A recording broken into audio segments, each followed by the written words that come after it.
അപ്പോൾ എല്ലാ പ്രാവശ്യവും നമ്മൾ മൂന്നാറേക്ക് പോകുന്ന ആ വഴി മാറിയിട്ട് ഇടയ്ക്കെങ്കിലും നമ്മൾ മാങ്കുളത്തു നിന്ന് കയറിയിട്ട് ലക്ഷ്മി എസ്റ്റേറ്റ് വഴി ഒരു യാത്രയുണ്ട്. ഭയങ്കര മനോഹരമായ യാത്രയാണ് കേട്ടോ. തിരക്കുകളൊന്നും ഇല്ലാണ്ട് ആ പ്രൈവറ്റ് പ്രോപ്പർട്ടിയുടെ അകത്തൂടിയുള്ള വഴികൾ ലേശം മോശമാണ്, പക്ഷെ അത് ഒരുപാട് ദൂരത്തേക്കൊന്നുമില്ല. പക്ഷേ ഈ മഴക്കാലത്ത് ഇപ്പോൾ ജൂലൈ സമയത്ത് ഭയങ്കര ഭംഗിയായിരുന്നു. കാരണം കോടയൊക്കെ നിറഞ്ഞിട്ട് ആ റൂട്ടിൽ കൂടി പോകാനായിട്ട് ഭയങ്കര ഭംഗിയാണ്. ശരിക്കും പറഞ്ഞാൽ ഒരു ഓഫ് റോഡ് ബൈക്കിൻ്റെ ആവശ്യമൊന്നുമില്ല നമുക്ക്. ഒരു സാധാ സ്കൂട്ടറിൽ വേണമെങ്കിലും ആ റോഡിലൂടെ പോകാൻ കേട്ടോ. കുറച്ച് മാത്രമേ ഒരു മോശം റോഡുള്ളൂ. പക്ഷെ കോട നിറഞ്ഞ് നിൽക്കുവാണെങ്കിൽ ഭയങ്കര കോടയാണ് ആ റോഡ് മൊത്തം. ഏകദേശം നമ്മുടെ സാധാ റോഡ് അതിനേക്കാൾ ഏകദേശം ഒരു 7-8 കിലോമീറ്റർ കുറവാണ്. നമ്മൾ ഈ റോഡ് നേരെ മാങ്കുളത്ത് കയറിയിട്ട് ലക്ഷ്മി എസ്റ്റേറ്റ് വഴി കയറി കഴിഞ്ഞാൽ നേരെ ചെല്ലുന്നത് നമ്മുടെ മൂന്നാർ KSRTC സ്റ്റാൻഡിൻ്റെ ഫ്രണ്ടിലായിരിക്കും. അത് ഭയങ്കര മനോഹരമായ റോഡാണ് കേട്ടോ, ഒന്നും പറയാനില്ല. തോട്ടം തൊഴിലാളികളെയും അവരുടെ ജോലികളൊക്കെ കഴിഞ്ഞ് അവർ നിൽക്കുന്നതൊക്കെ കണ്ട് കോട നിറഞ്ഞ റോഡിൽ ഭയങ്കര മനോഹരമായ ഒരു യാത്ര തന്നെയാണ് ശരിക്കും പറഞ്ഞത്.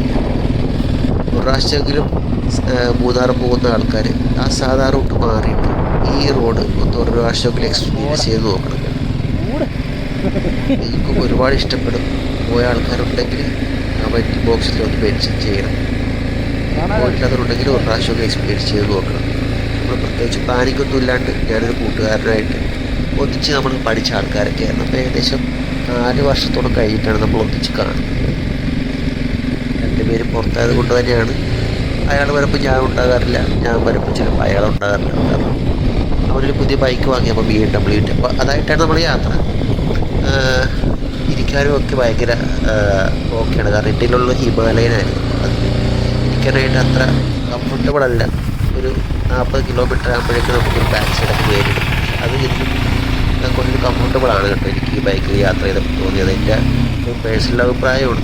പക്ഷെ ഇതിന് പെയിനില്ലെന്നല്ല, ഇതിന് പെയിനുണ്ട്. ബാക്ക് പെയിൻ നമുക്ക് വരും, കുറച്ച് കുറവാണ് കേട്ടോ കമ്പയർ ചെയ്ത് എൻ്റെ ബൈക്കായിട്ട് കമ്പയർ ചെയ്യും. ഞാൻ ശരിക്കും അതൊന്നും പറയാനില്ല. വഴി ഭയങ്കര മനോഹരം കേട്ടോ.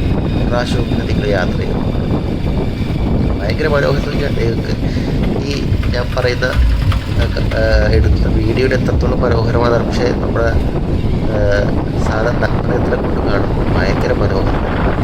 ഒരുപാട് പരിപാടികളും ബസ്സുകളും ഒന്നുമില്ലാണ്ട് മനോഹരമായൊരു എനിക്ക് വല്ല ബൈക്കേഴ്സിനെയും ജീപ്പുകാരെയും കാണുന്നല്ലാണ്ട് വേറെ വഴിയിലൊന്നും ആരുമില്ല. അങ്ങനെ അത്യാവശ്യം ഫെസിലിറ്റീസൊക്കെ ഉണ്ട്, ഹോസ്പിറ്റലും കാര്യങ്ങളും എല്ലാം ഉണ്ട്. പക്ഷേ ഈ കോടമഞ്ഞ് ഇടയ്ക്കിടയ്ക്ക് ഇങ്ങനെ മഴ പെയ്ത് മാറുമ്പോൾ അപ്പത്തിന് കോടമഞ്ഞ് വരുന്ന കാഴ്ച അത് ഭയങ്കര മനോഹരം തന്നെയാണ് കേട്ടോ. ഞാനപ്പോൾ ഒരുപാട് പറഞ്ഞ് നിങ്ങളെ ബോറടിപ്പിക്കുന്നില്ല. നിങ്ങൾ ഒരിക്കലെങ്കിലും ആ റൂട്ടിൽ നിന്ന് പോയി എക്സ്പീരിയൻസ് ചെയ്യണമെന്ന് മാത്രമേ ഉള്ളൂ. അപ്പോൾ അടുത്ത വീഡിയോ ആയിട്ട് വീണ്ടും വരാം.